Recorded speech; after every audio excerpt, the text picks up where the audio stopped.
Somehow this helped me sell more houses in a down market.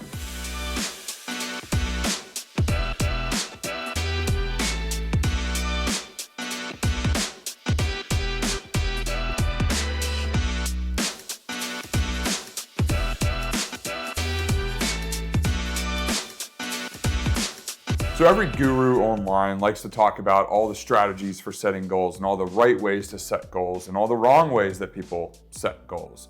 I am no guru, but today what I want to do is go through how I personally like to set goals and how that's developed a mindset that helps me grow my business and my life every single year. And it has for the last 7 years in real estate. So today we're gonna go through the 2 different things that I really think about a lot when I go to set goals every year. First is setting quarterly goals that are measurable, and second is setting annual goals. And the combination of the 2 and the way that you do it helps me build out and create this mindset that keeps me fueled through the entire year. Whether I have a good day or a bad day, I know that if I can review those goals, I'm going to be able to stay on track. And if I'm exceeding the goals, great, let's adjust them. If I'm not hitting the goals, that's okay. We can adjust them too. But ultimately, the way that the goals are set develops and derives this mindset that keeps you going every single day. That's the biggest piece, because as entrepreneurs, we fail every day. We fail at something every single day. And the most successful people are the ones who fail the most. And they just keep getting back up and keep going. And the reason they're able to do that usually is because they understand the mindset of what it takes to get where they want to go. And if you set goals the right way too, that can help you on the worst of days this year too. So starting with quarterly goals.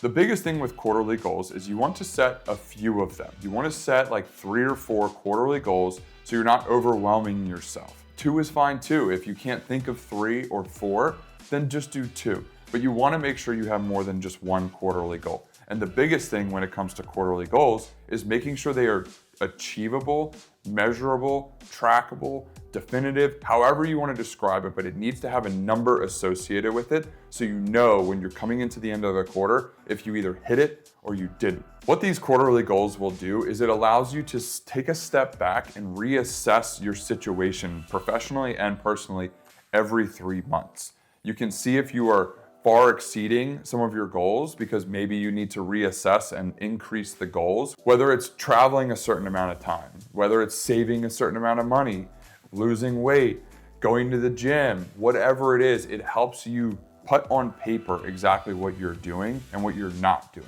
And it holds you accountable way more than just telling people. Now, one accountability trick, if you really want to hold yourself accountable, start posting it on social media, what your goal is. Let's say your goal is to go to the gym or work out 80 days in that quarter. And you start posting day 1 out of 80, day 2 out of 80, day 3 out of 80. What starts to happen is people who are following you and friends and family, they start to expect to see when you hit day 4 and day 5 and day 6 and maybe what kind of workouts you're doing and what kind of workouts you like, which ones you don't like. But the key is they start expecting to see it, and that is going to hold you even more accountable than putting anything on paper. So shifting gears from quarterly goals to annual goals. Obviously, it's very natural that a lot of the quarterly goals will correlate to your annual yearly goals. When I set annual goals, I like to break them down into 3 different categories or tiers. The first one is the floor. The second one is target, and the third one is gain. Let's say professionally, you had set a goal as a real estate agent of selling 40 houses in 2024. What that would look like quarterly is probably 10 houses a quarter. And so as you go through each quarter, let's say in Q1, you sell 8 houses.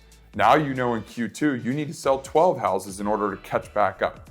Or on the flip side, let's say that you sell 15 houses in Q1 instead of the 10 that was your goal. Maybe you need to start looking at your annual goal and adjusting that slightly, because typically Q2 and Q3 are very busy quarters for us as real estate agents. So you can see how the quarterly and annual goals can mesh together in a very nice way, depending on how you set them. How that breaks down and what those mean is the floor is essentially, if you just wake up and go through the motions, you don't really have your foot on the gas the whole year, but if you're just going through the year, you will hit that goal. Target is a little bit higher, right? So the target goal is typically something that's gonna stretch you a little bit.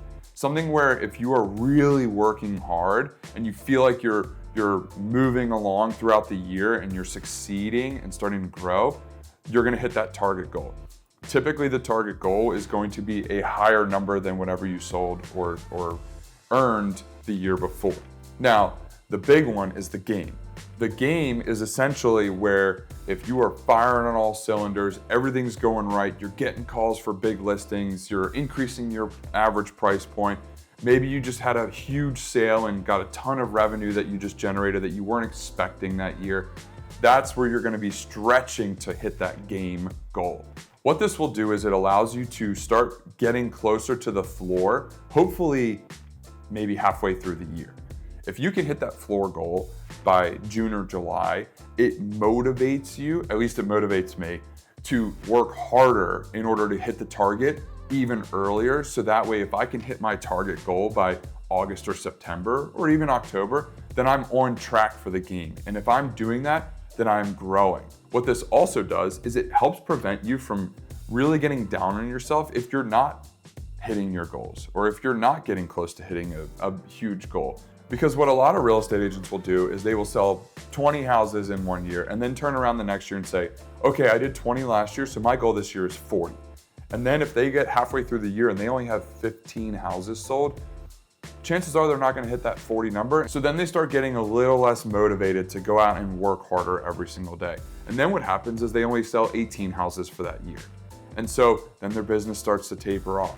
And all they're doing is getting in their head because they set goals the wrong way. So the way I would set goals for the next year, if I sold 20 houses last year, is my floor would be 20 houses. My target would be 30 because that's gonna stretch you a little bit more. If you're still working really hard and you're growing your price point and you're meeting more people, you have more past clients, you have more referral partners, whatever it is, it might be more attainable to hit 30 houses. And then I would make the game 40 houses. Because if you are really grinding, you're really firing on all cylinders, you are going to hit that. Also, if you get halfway through the year and you're at 25 houses sold with 5 or 6 that are pending and you're already pushing closer to 30, it feels good. It feels like you are going to exceed your goals. Because ultimately what will happen is the mindset of hitting 20 houses or getting to 30 houses or seeing the opportunity to be able to hit 40 houses is going to motivate you every single day. And look, there's nothing wrong with selling 20 houses or maybe 24 houses when you sold 20 last year. But if you sell 24 houses a year after selling 20 and your goal was 40, that doesn't make you feel very good. And so that's why setting goals this way will help build a mindset that will allow you to continue to grow and build through the ladder of your goals. The final piece of advice when it comes to setting goals is you need to make sure you are surrounding yourself with other people who are growth-minded like you are. Other people whose goals are going to get them to a place that either you want to also be or you want to aspire to be in.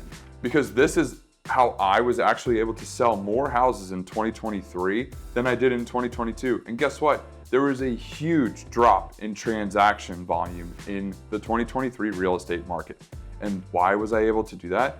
Because I had the right goals set, I had the right mindset behind those goals, and I was surrounding myself and my team with the right people. I was masterminding with people who were way above and beyond where my goals are. I was learning from them. I was going to conferences to be face-to-face with some of these agents who are doing way more business than I'm doing, and I can learn from them. And every little bit that I can learn from them, I am implementing in my business.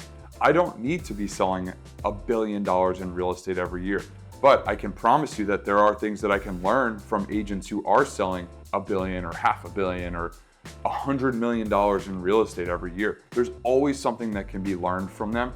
There's always something that I can learn. There's something my operations staff can learn. There's something that my agents on the team can also learn.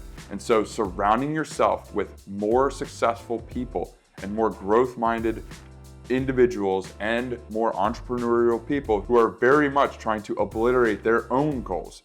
That is one of the biggest keys to being able to succeed even in a down market. That is one of the biggest things that's going to help you hit your goals, achieve your goals, and if you're lucky or if you actually work hard, far surpass the goals that you set for yourself this year. If you want to talk more about some of the people that I surround myself with, or maybe you're interested in working with us and figuring out what it looks like to set goals, I'd be more than happy to talk with you. All you need to do, shoot me a DM, comment below on YouTube, Instagram, wherever you're watching this, or call me. I'm more than happy to help you with your goals, as are all of my peers, all of my mentors, all of my coaches. Everyone that I'm aligned with in business is more than happy to help because we're all so collaborative. So make sure that you're aligning with the right people to help you set your goals, because it's never too late to set goals for 2024 and for Q1.